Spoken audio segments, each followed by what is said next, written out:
Je pense qu'on va faire un pacte ensemble à chaque fois que je vais vous faire une sorte de story time où je vais vous parler d'un sujet qui me tient à cœur. Le retour des yeux rouges. C'est un maquillage super simple qui va super vite à faire. C'est rouge, c'est la colère, c'est le diable, c'est le feu. Bref, vous l'avez compris, on va parler harcèlement sexuel, on va parler agression sexuelle, on va parler de tous ces putains de connards qui sont incapables d'avoir du respect et qui sont incapables d'agir avec civisme dans la société. Si je vous fais cette vidéo aujourd'hui, c'est parce que j'ai vécu hier un truc qui m'a vraiment profondément choquée. Ça fait environ 7 ans que je vis à Bruxelles et même si avant ça, même dans ma petite ville, je vivais du harcèlement de rue et du harcèlement sexuel, si on peut appeler ça comme ça, à Bruxelles c'est quand même chaud, c'est un autre niveau. Ah là, on a dépassé tout ce que j'imaginais en fait. Le fait est que vraiment, je pense qu'aujourd'hui, il se passe pas une journée, ou presque, j'exagère peut-être, mais presque une journée, sans que je me fasse au moins aborder dans la rue. Ça peut être un sifflement, un mot, un regard insistant, une remarque, une drague, demander un numéro, demander un verre. Peu importe, si on regroupe tout ça, donc la drague super nulle, je pense qu'il se passe presque pas un jour sans que ça m'arrive. Mais c'est lourd.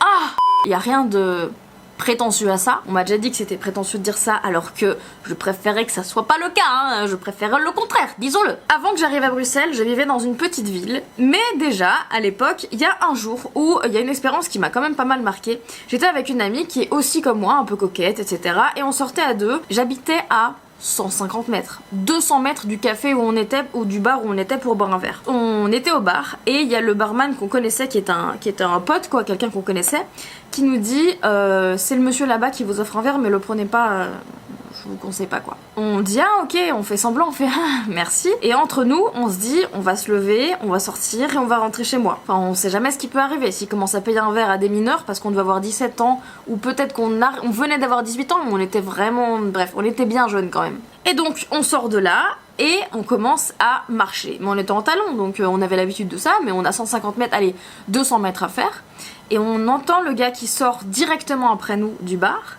qui va dans sa voiture et qui commence à nous suivre en voiture. Et on entend qu'il nous suit et qui roule lentement. On se met à courir, mais à courir de toutes nos forces de peur. On est deux jeunes filles là dans la rue, enfin ça fait vraiment flipper. Et donc on commence à courir comme on peut.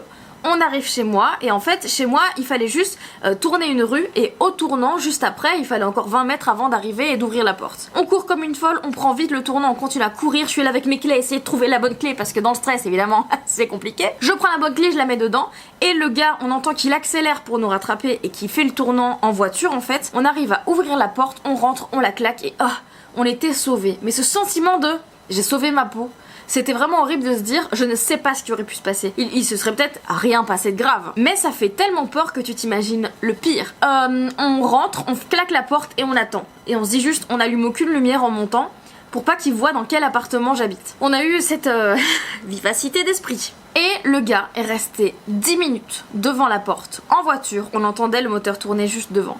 Je pense que je sais pas, il attendait qu'on allume ou bien il attendait qu'on parte. Il a fini par partir et là on s'est rassuré, on est remonté et puis il s'est plus jamais rien passé, on n'a plus jamais croisé ce type. Donc le gars trouve ça normal de genre je vais appâter ces filles avec un verre, elles sortent et je vais les suivre en voiture jusqu'à chez elles, mais j'hallucine totalement moi avec ça. Vraiment, à partir de quand c'est normal ça? Et ça c'est pas le pire, c'est qu'il se passe plein de choses dans la rue sans arrêt. Un jour j'attendais mon bus, il y a une voiture qui s'est arrêtée, ils étaient au moins 4 dans la voiture, il ouvre sa fenêtre, il fait on te ramène où tu veux hein, si tu veux, tu fais un tour avec nous. J'étais genre mais... Qui répond oui? Oh mais oui, mais j'ai bien envie de me faire violer par 4 d'entre vous. Mais oui, une petite tournante, ça me dirait bien tiens. Et puis me faire séquestrer dans une cave. Mais pourquoi pas? Est-ce qu'il y a une fille dans le monde qui a dit oui, vous êtes 5 hommes dans une voiture, je ne vous connais ni d'Ève ni d'Adam, mais je vais venir avec vous, en prenant le risque qu'il m'arrive des choses absolument atroces qui arrivent tous les jours à des femmes, et c'est totalement injustifié et injustifiable, et c'est ignoble. Et puis évidemment, il y a des trucs qui sont beaucoup moins graves. Par exemple, il y a quelques jours encore, je l'ai raconté sur Instagram, je suis devant chez moi, j'attends ma mère qui venait me ramener ses clés ou une connerie comme ça. Le temps qu'elle arrive, il y a 2 gars qui passent à côté de moi, il y en a un qui me sort, t'es un peu grosse mais t'es belle. Je l'ai regardé, j'ai fait, toi t'es un beau connard hein. Et puis l'autre, son pote évidemment, il s'énerve et il me fait mais pourquoi tu le prends comme ça? Il a juste dit que t'étais belle. Encore une fois, le gars a trouvé normal de voir une meuf dans la rue, émettre un jugement sur son physique et lui dire. Donc il me dit qu'il me trouve belle mais que je suis un peu grosse. Mais y a que moi qui trouve ça hallucinant. Genre vraiment Je suis sans voix dans ces moments-là. Et heureusement, pour les trucs bêtes comme ça, j'ai du répondant, j'arrive à les remettre un peu à leur place. Mais quand c'est un événement un petit peu plus grave, mais parfois t'es juste bouche bée, t'arrives à rien dire, t'es juste Et quand j'ai posté ça sur Instagram, il y a plein de filles qui m'ont dit oh, mon dieu, moi si j'avais reçu ça, j'aurais été trop mal, j'aurais été effondrée qu'on me dise ça et tout. J'étais juste non mais remettons les choses à leur place. C'est deux inconnus qui émettent un jugement sur toi, qui viennent te le dire. Jugement qui n'est pas positif. Oui, je suis belle mais je suis un peu grosse, désolée mais ça c'est une insulte. Il veut que je lui dise va te faire foutre, il veut que je lui dise merci. C'est quand même qu'ils ont très peu d'éducation, qu'on leur a très peu inculqué le respect et la tolérance, donc c'est des valeurs qu'ils n'ont déjà pas. Ils doivent avoir un QI, mais tellement bas pour oser faire ça et trouver ça intelligent. Et en plus, mais avoir le temps et l'énergie de faire ça, c'est que vous avez une sacrée vie de merde. Ne soyez pas effondrés par des remarques pareilles. Ces gens-là n'ont pas le droit de vous juger et de vous dire ce genre de choses. C'est un manque d'éducation de leur part, pas de la vôtre. Vous avez rien demandé à personne, vous êtes comme vous êtes, vous avez déjà assez de problèmes dans la vie, vous avez assez de complexes et de combats avec vous-même à avoir tous les jours. Vous avez pas besoin que des inconnus viennent vous effondrer ou vous niquer le moral juste parce qu'ils vous disent vous êtes un peu grosse. Non mais...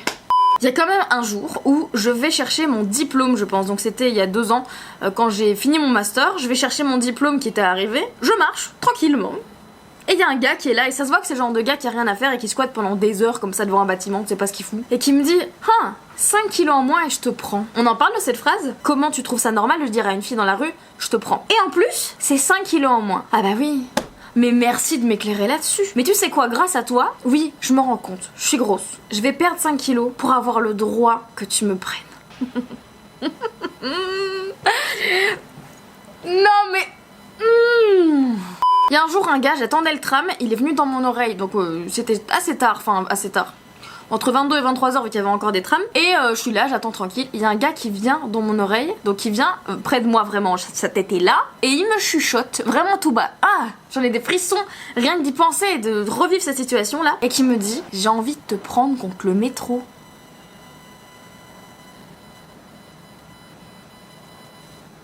Est-ce qu'il y a des gens qui répondent oh, moi aussi. Franchement, je devrais parce que peut-être que ça le déstabiliserait. Mais juste là, j'ai eu tellement peur, j'ai eu des frissons de ah, dégage quoi. J'ai dû l'insulter et partir et changer d'itinéraire et me dire je prends autre chose, je peux pas être dans le même tram ou tomber dans le même bus ou quoi que ce gars, je peux plus être dans le même endroit.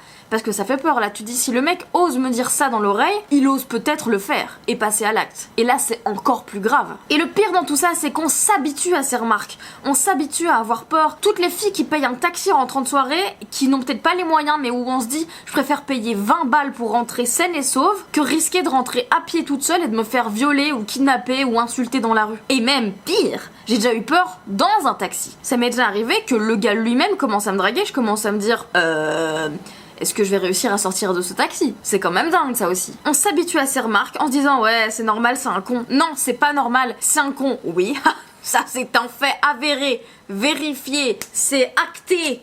Genre le marteau du juge. Par contre le fait que ça soit normal, non, en aucun cas. Dans aucun monde, dans quel univers c'est normal de faire ça? Je vous le demande. Et je ne comprends pas ce qui se passe dans la tête de ces gens et comment ils ont été éduqués. Parce qu'il y a énormément en fait de mecs qui sont comme ça, et oui c'est pratiquement que des hommes, il y a très peu de femmes qui font des remarques comme ça, aussi désobligeantes quand même dans la rue, il y a des connes c'est sûr mais il y a beaucoup de cons. Qu'est-ce qui s'est passé dans leur éducation? Est-ce qu'on leur a dit que les femmes c'était des objets? Est-ce qu'on leur a dit que les femmes c'était inférieur à l'homme? Est-ce qu'on leur a dit que c'était des objets sexuels? Comme un mouchoir à disposition qu'on peut utiliser pour se faire plaisir quand on en a envie. Et là je parle même pas des cas de viol, je parle des cas de harcèlement sexuel. C'est des mots, ce sont des gestes et des attitudes, des regards insistants. C'est pas le passage à l'acte. Sur le passage à l'acte, il y a même pas besoin d'en faire une vidéo. C'est que c'est la chose la plus ignoble qui puisse arriver. Mais là, rien que dans le harcèlement sexuel, c'est devenu banalisé. C'est devenu normal. Et on est énormément de femmes, ou parfois même de jeunes filles, à se dire encore. Ah oui, mais il est juste con. Non, non, il est pas juste con. En fait, déjà toute jeune, on nous apprend qu'on va vivre ça dans la vie. Mais non, et c'est horrible parce que je refuse de vivre ça au quotidien, mais je le vis. On me l'impose. Et donc c'est encore une fois qu'on nous laisse pas le choix. Et ce qui est difficile, c'est que je suis la première en général à intervenir et à dire haut et fort et à essayer d'interpeller les gens quand ça arrive à quelqu'un d'autre.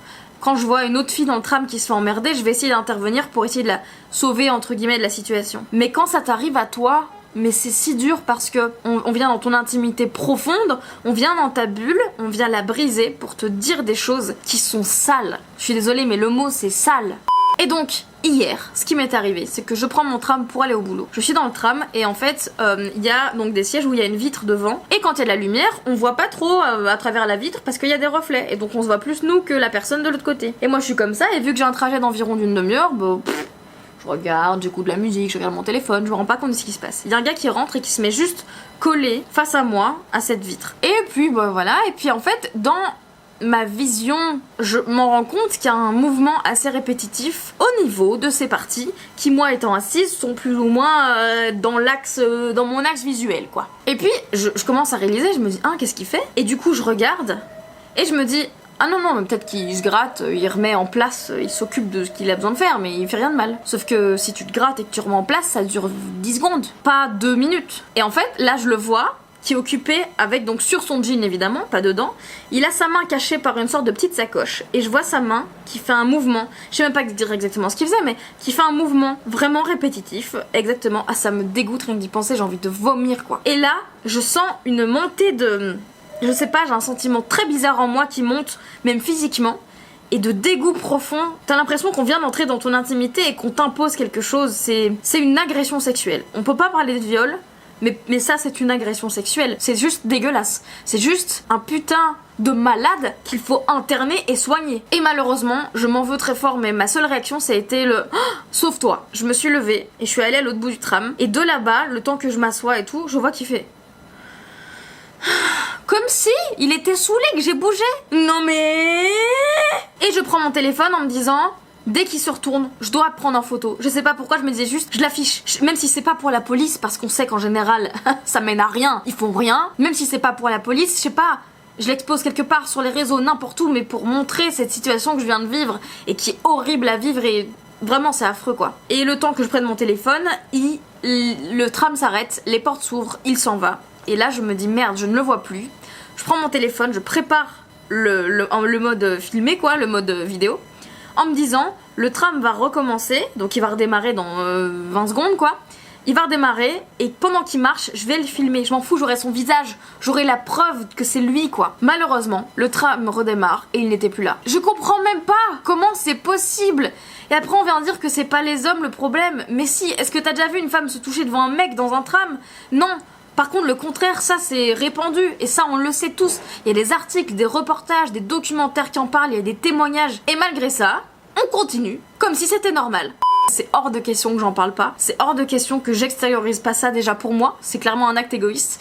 Et en plus, je veux en parler pour les autres parce que j'aurais aimé pouvoir réagir et j'ai pas réussi. Et je voudrais qu'à toutes les femmes à qui ça arrive, elles puissent réagir. Parce que si j'avais vu une autre femme et que j'avais vu le mec se toucher devant elle en la regardant, mais je serais intervenue, je l'aurais filmé, j'aurais dit mais ça va gros dégueulasse, t'as besoin d'aide peut-être. Je l'aurais affiché devant tout le monde, je sais pas exactement ce qui serait sorti de ma bouche, mais je l'aurais insulté pour sauver cette pauvre fille qui se fait agresser sexuellement. Par contre on nous apprend pas à se défendre dans ces cas-là, on nous apprend pas à savoir quoi dire, qui appeler, quoi faire. Il y a des numéros qui sont à ma disposition mais j'en ai même aucune idée, je savais pas quoi faire, je savais pas qui appeler. Alors je vais essayer de me renseigner, je vais vous les mettre en barre d'infos. Si vous arrive une agression, si quelqu'un vous fait chier dans la rue, si quelqu'un insiste, il y a des numéros qui existent. Je vais essayer de me renseigner et de les mettre en barre d'infos parce que si ça vous arrive, comme ça vous aurez les clés pour vous en sortir. Et là je vous ai sorti quelques bêtes exemples qui me sont arrivés, mais c'est tellement répétitif. Et vraiment, j'ai même des amis qui en se baladant avec moi m'ont dit mais c'est hallucinant, j'ai jamais vu ça. Avec toi c'est tout le temps. Et je disais oui et je ne comprends pas. Je suis loin d'être une bombe. Je suis pas un mannequin. Je veux dire que je ne rentre pas dans les normes de la beauté dans la société et malgré ça, tous les jours, il se passe quelque chose. Donc j'arrive pas à l'expliquer. Est-ce que c'est une énergie que je rejette et que finalement c'est ces gars-là qui ressentent cette énergie et qui du coup se retournent et trouvent ça normal de me faire une remarque à moi? Parce qu'il y a des filles qui se prennent jamais rien comme remarque. Et je les envie, franchement, soyez heureuses. Parce que c'est tellement lourd au quotidien et c'est pesant au quotidien de se prendre ça dans la tronche. Quand j'entends des gars qui font... Oh bah je peux pas dire ça sinon j'aurai un mouvement MeToo après. Mais j'ai envie de les claquer ces gars. J'ai envie de les prendre et les frapper. Mais merci le mouvement MeToo. Merci le mouvement Balance ton porc. C'est grâce à ces mouvements-là qu'enfin on parle de cette violence sexuelle qu'il y a sur les femmes. Et je parle même pas encore des discriminations de genre dans le milieu professionnel. Ça vaudrait le coup d'en faire une vidéo même.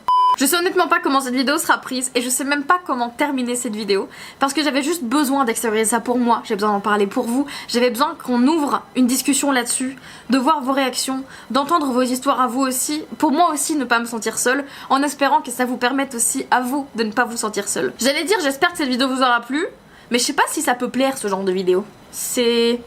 Je suis partagée. Évidemment, je vous parle pas de ces sujets-là sans raison, c'est parce que ce sont des choses qui m'arrivent à moi. J'essaie toujours de me baser sur mon expérience et mon ressenti pour vous faire passer un message et pour surtout amener la discussion et attendre vos retours aussi à vous parce que vous vivez aussi des choses bien sûr au quotidien et c'est ça que j'essaye d'avoir, c'est un échange avec ce qui vous arrive, comment vous le ressentez et si vous avez des clés pour m'aider à réagir dans ces moments-là. Si vous êtes déjà arrivé quelque chose de similaire et que vous êtes fier de la réaction que vous avez eue et que vous êtes fier d'avoir bien réagi, que vous avez même, mettez-le en commentaire, des numéros, des sites internet, des documentaires à voir, n'importe quelle info qui peut aider une femme qui se fait harceler ou agresser sexuellement dans la rue ou dans les lieux publics de manière générale. Faites-le parce que c'est ça le but, c'est ouvrir le débat et en parler pour que peut-être petit à petit et peut-être dans quelques générations, j'espère juste un jour que si j'ai une fille, elle ne vivra pas la même chose et je pense que c'est ça l'objectif, c'est qu'aujourd'hui si on en parle, c'est pour que peut-être que ça ne s'arrêtera pas mais que ça diminue au moins un petit peu s'il vous plaît. N'hésitez pas à mettre un petit pouce bleu pour me soutenir dans cette épreuve, envoyez-moi du love, un peu d'amour, j'en ai besoin s'il vous plaît. Et puis abonnez-vous à ma chaîne en cliquant sur le bouton s'abonner juste en dessous, il y a aussi ma tête qui va apparaître. Bref, vous pouvez activer la cloche parce que tous les dimanches il y a une nouvelle vidéo qui sort et j'essaie de m'y tenir quand même. Avouez, ça va encore, genre, je suis pas exceptionnelle, je suis pas parfaite, mais il y a une vidéo par semaine déjà. C'est bien, c'est bien. J'espère vraiment que vous passez un excellent week-end, que vous passez une très bonne fin de dimanche et surtout que vous allez passer une très très bonne semaine, que demain vous allez être chaud comme Jaja pour commencer votre semaine du bon pied avec toute l'ambition, la motivation que vous avez besoin pour vous lever et faire ce dont vous avez envie et ce que vous aimez. On se retrouve dimanche prochain et en attendant, prenez vraiment soin de vous. Ciao.